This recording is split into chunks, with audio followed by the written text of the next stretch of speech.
Bói chung cái phai, ăn chung phai. Lén có đi lén lắm chung, lén lắm chung. Cái nó cứu này cái này luôn. Chan lỡ vòng cho giáp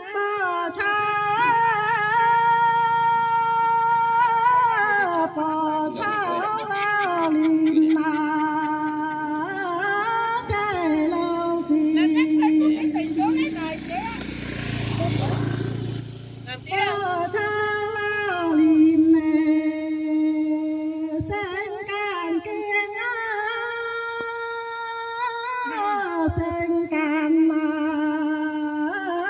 sen can lì nan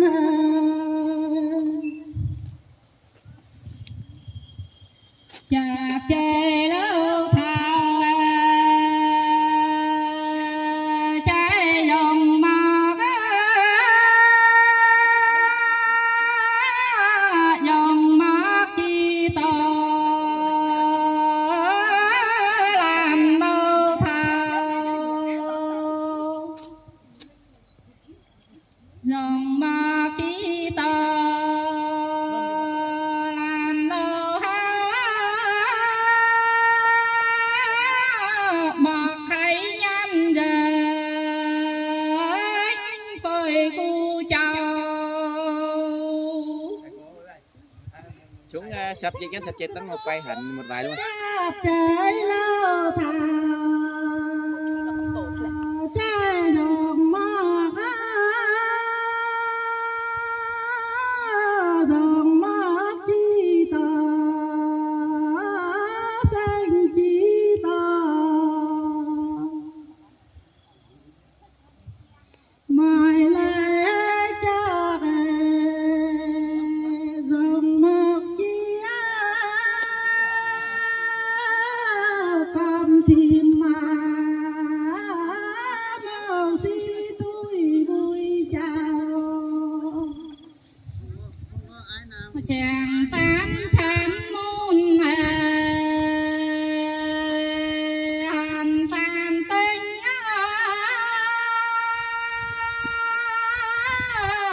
nhanh chàng tàn tinh chọc chàng nhàn non tam thao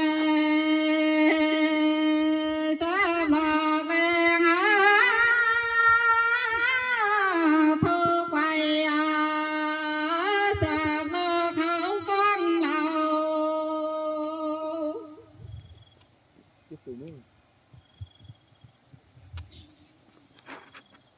thác suối than thao thác lợp xa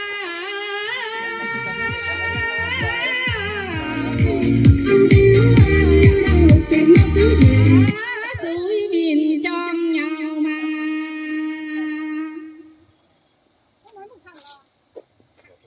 nên chợ làng trong nhau mà nên trong tu nhau mà sinh chi tu sinh mà Đúng sa phản nha. trong làng chơi đến đâu cổ Để tập.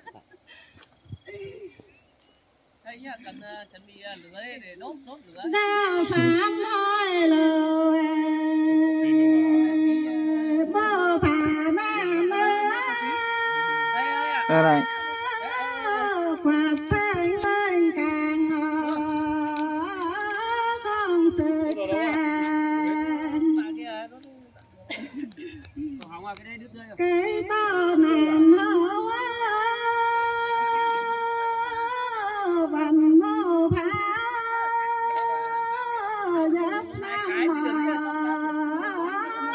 ta thiếu lầu thờ bắt được đây, nó không bắt được cái này, chỉ có hai cái này mà.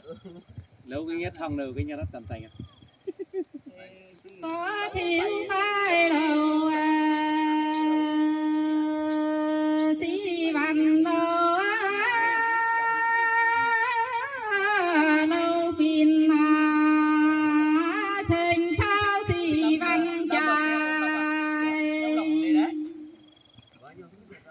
hỏi ta lâu thằng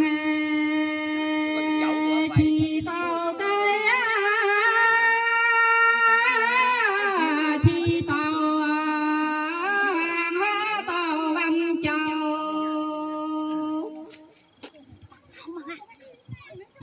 Sập hai. tài lô hao hèn to phàm phun văn phàm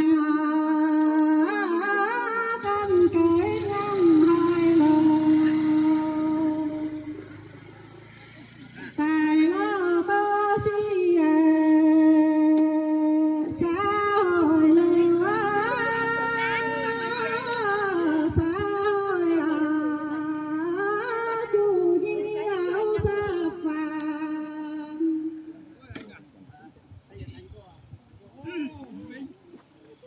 có thiếu tay đầu xi măng đầu đầu kín trong mọc xi măng chài sông